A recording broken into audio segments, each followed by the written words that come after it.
All right, folks, welcome back to yet another show from Vieser Cattle Company, where we show you exactly what not to do within farming, crop raising, harvesting. In fact, we believe in it so much, things are done on purpose to show you the repercussions of what can happen. I can't even keep a straight face doing that. Happy Saturday morning. It's been a long week, real long week.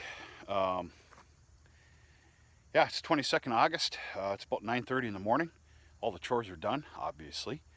Ran some errands, and the paddock grazing system started back this morning. Cows are happy. Okay, our beginning little comedy show I had there, which I don't think I'm going to win any awards anytime soon.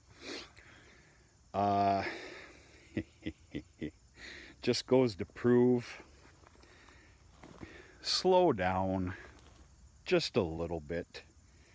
Slow down, watch the cockiness. All right, I ought to be ashamed of myself. I'm here right now. I just doctored this up. I should have doctored that up about a week ago, or whatever the hell it's been. 6-7 days ago. Okay, it goes without saying, I ended up putting a couple little gashes in this wrapped line of alfalfa with the disc spine. Got just a little too close. It could have been a lot worse. I basically just skimmed it. These are wrapped. I'm going to use the words that they're wrapped kind of tight. Then, therefore, this one was pretty bad. It widened out and split, as you can see. This I just kind of dragged across it, and it was just a couple lines. So anyway, yeah, it's something to watch for. It's pretty ridiculous. There's no call for stuff like this, but things happen. So what's going to happen to the little holes that were put in these bales? Well, it's not the end of the world. It's stupid. It's not the end of the world. I can assure you, obviously this bale here and this bale here is going to have some discoloration, and it's going to be a little sour. Each bale on either side of these two will probably be affected a little bit as well.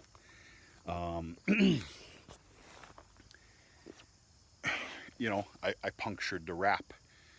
And what's very important here, and I know there's going to be some agriculture scientists that are going to correct me here. I'm just a common man. I'm going to use common man words.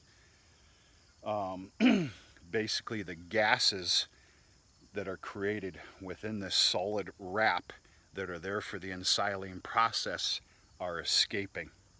Not good. Not the end of the world. I'm probably going to look at about 4 sour bales, but I can assure you that the cattle are going to destroy it anyway.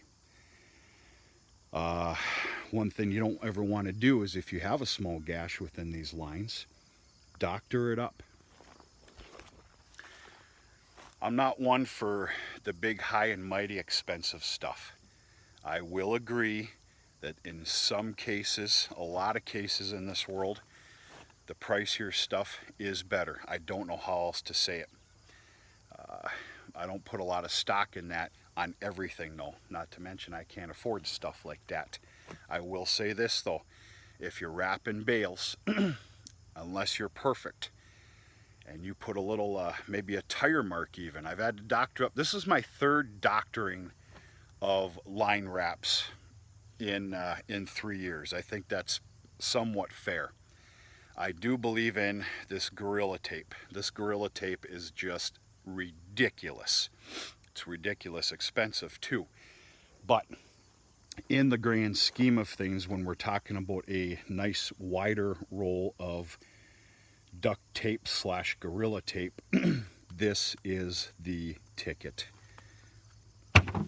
Period, end of story. So yeah, we're taking just a little ride here on this nice Saturday morning. If you're not able to tell by the video, we are very humid here. Very wet. We got rain. Actually, we had one hell of a storm with some hail. Thank God it didn't last long, and it wasn't much. I'm talking the hail. The rain lasted for a while. That started about 4:30 yesterday afternoon. We did have hay to pick up. We got it picked up just in the nick of time, with the exception of two smaller tree line rows. And we got more rain last night. All right, folks. This is a pretty nice site here, except for some of these bare spots, but that's whatever. What are you going to do? This third crop alfalfa has exploded.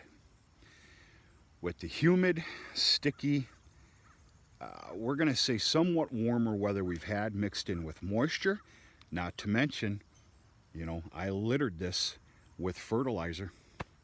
I put down 150 pounds to the acre of 0060 potash. When did I do this? Did I do this on Saturday? Yeah, a week ago. I think. I don't even know anymore. And I added in sulfur. Now, there's been a correction. Somebody was correcting me on a comment, and I like those. You can learn by those, because 99% of the time those comments towards me are correct, and I actually do a little research, and I welcome them. I was corrected in saying, no, it's not sulfur, you're using ammonium sulfate. No, I'm not. I'm using sulfur. Ammonium sulfate, if I'm saying that correctly, is roughly only about a 20% in concentrate of sulfur. The rest of it acts, I dare say, as a nitrogen base. Excuse my words, folks, I'm not a teacher. And the last thing that I want on this stand of alfalfa is any nitrogen, which, as we all know, and I've said 100 times before, will promote grass and anything else growth. Will it explode the alfalfa? Absolutely. It doesn't matter. You don't want that grass growth if, of course, you're looking for that pure stand of alfalfa. Very happy with what I'm seeing here, and happy with the future forecast as far as weather, the warmth, and everything else. I think we're in for a real treat here for a great third cutting of this alfalfa. Not to mention the grassy alfalfa field, which I promise is probably going to come in at 85% or better alfalfa. And, you know, this is brand new seeding here. This is lagging behind. That's somewhat common, normal. This was the peas and oats that Nurse Crop, pure stand of alfalfa. She's lagging behind pretty good, but nonetheless, I like what I'm seeing here as far as a brand new growth of alfalfa. The absolute goal, and I dare say that this stand is a guarantee right here. The grassy alfalfa is a guarantee. That small 8 acres down the road that I put into pure alfalfa that was Nurse Crop by Peas and Oats, those are guaranteed for a third cutting, third crop, high moisture wrapped alfalfa. This guy is the question mark here. I'll make a determination when the time comes. What kind of timeline are we looking at here? I don't know. We've got time. You know, what is it, the 22nd of August? You got to watch it up here cutting your alfalfa in the fall. You want a proper regrowth for it to withstand some, you know, colder weather coming in. So the safe route, the safe answer is third week in September. I will go later than that if I have to, especially on that field. If in fact the future next month forecast looks very promising for fair, decent weather. We'll just play it out and see what happens. But if you keep up with the channel and the videos, you'll know that I had a little bit of bad luck here on this field. I made a decision that I will not be making again. And that was that I mowed this thing entirely down, including the grassy alfalfa, for what I'm going to call your premium horse hay market sales. And I lost considerably bad.